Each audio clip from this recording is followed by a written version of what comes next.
Jérémie 2, 9h11. Car je connais les projets que j'ai formés sur vous, dit l'Éternel. Projet 2. Paix et non de malheur, afin de vous donner un avenir et une espérance. Honnête, les plans de Dieu précèdent ta prise de conscience. 2. La différence entre tes projets et ses projets. Tâchez, repassons comment activer les plans divins par la foi déclarée.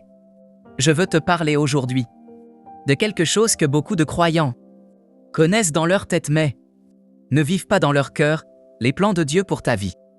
Pas les plans que tu espères qu'il a, pas les plans que tu mérites, les plans qu'il a déjà formés, décidés scellés dans l'éternité avant même que tu naisses.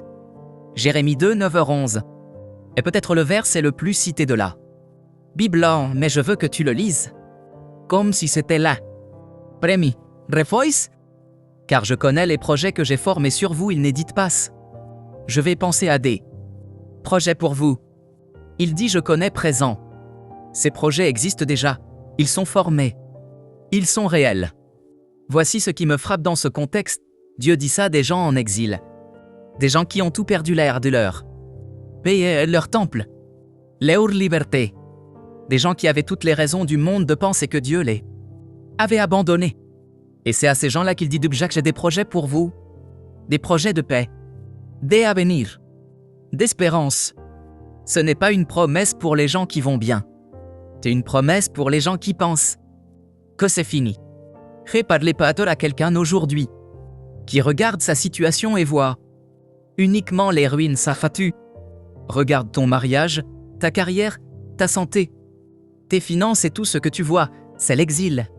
C'est cela. Captivité. C'est la fin. Et dans ce moment-là, la parole de Dieu traverse l'espace et le temps pour te trouver. Et te dire j'ai un plan pour toi. Un plan de pikes. Un plan d'avenir. Mais voici la question que les gens me posent souvent, si Dieu a un plan, pourquoi est-ce que ma vie ressemble à ça?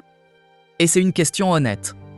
Parce qu'on voit souvent la distance entre la promesse et la réalité.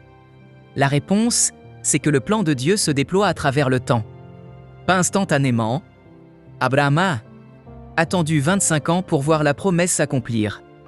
Joseph a attendu 13 ans de souffrance avant que sa destinée se révèle. David a été un roi des années avant de prendre le trône.